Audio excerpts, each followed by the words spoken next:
Hello friends, तो आप सभी का दिवाली कैसा रहा।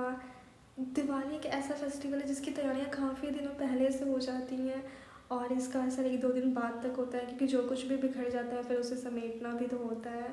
तो मेरे घर पे दिवाली सबसे पहले फूल आने से शुरू होता है। सुबह सुबह ही फूल आ जाता है और मेरा काम होता है यहाँ पे तोरण बनाने का। तो तोरण जो हमारे यहाँ गेट पे लगाते हैं ना बना करके फूलों का, उसे तोरण कहते हैं। तो फिर वही बस मैं बना रही थी। बनाने के बाद ये एक गेट का लग चुका था तो वो कुछ ऐसा दिख रहा था, तो मैंने एक का वीडियो बना लिया था क्योंकि सभी का बनाना उतना पॉसिबल नहीं था। और फिर बाकी गेटों का बनाना स्टार्ट कर दिया था वापस आके। और ये जो घर देख रहे हो छोटू सा ये लकड़ी का, इसे हमारे बिहार में घरौंदा कहते हैं, जिसका पेपर बदल रहा था मेरा भाई। हर साल इसका पेपर ना न्यू लगता है, तो वही वो कर रहा था। उसके बाद मैंने घिरौंदा न्यू पेपर लगने के बाद कुछ ऐसा दिख रहा था। तो यहाँ पे पूजा वगैरह हो चुका था भगवान जी का। उसके बाद हमारे यहाँ भगवान का पूजा होने के बाद घिरौंदा का पूजा करते हैं, जो कि बेटियाँ करती हैं।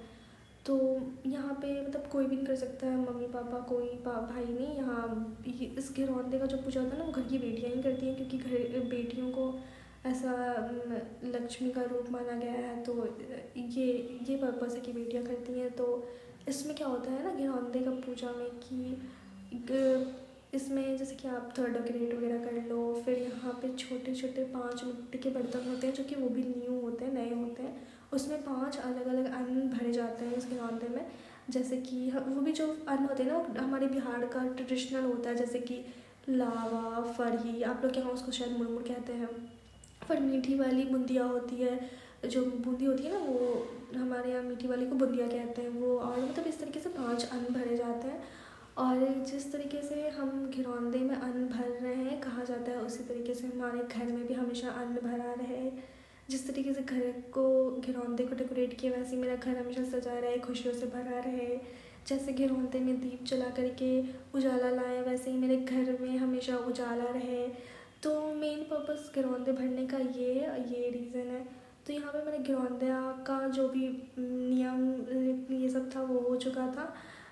तो पूजा भी हो चुका था घिरौंदे का। तो मेरा फिर भगवान जी का पूजा करना रह गया था। तो यहाँ पे बस दीप वगैरह जलाना था, कुछ चढ़ाना रह गया था, तो वो बस मुझे करना था। तो यहाँ पे मम्मी भी रेडी होकर के आ गई थी, तो वो भी कर रही थी अपना पूजा वगैरह मेरे साथ मिल करके, हम दोनों मिल मिल के कर रहे थे।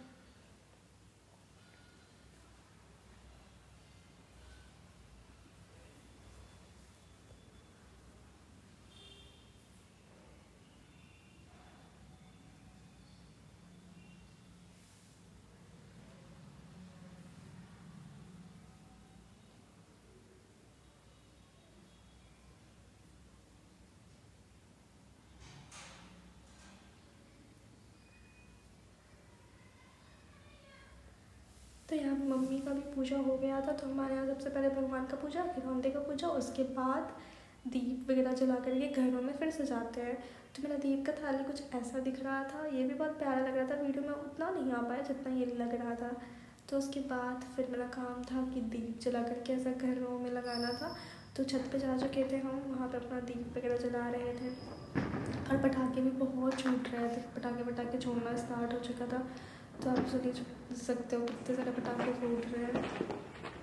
तो मुझे पटाखे फोड़ना पसंद है नहीं, मैं पटाखे नहीं फोड़ती हूँ, बहुत सालों से नहीं फोड़ती आ रही हूँ। बचपन में थी तो फोड़ लेती थी, बट अभी 4-5-6 सालों से मैं पटाखे वटाखे नहीं फोड़ रही हूँ। मुझे नहीं पसंद, क्योंकि उससे बहुत एयर पोल्यूशन होता है। तो मुझे लगता है कि हाँ सभी को जितना कम हो सके, दिवाली ऐसा फेस्टिवल है कि हाँ पटाखे के बिना अधूरा तो है ही। तो थोड़ा बहुत फोड़ लो, बट ज़्यादा मत फोड़ो, बट कम ही कोई मांगता है। मेरा भाई खुद बहुत सारे पटाखे फोड़ा है, बट ये बहुत कॉन्ट्रोवर्शियल टॉपिक है, इस पर नहीं बोलना चाहिए। तो भाई फ्लो में बोल दिए, मुझे माफ़ करना।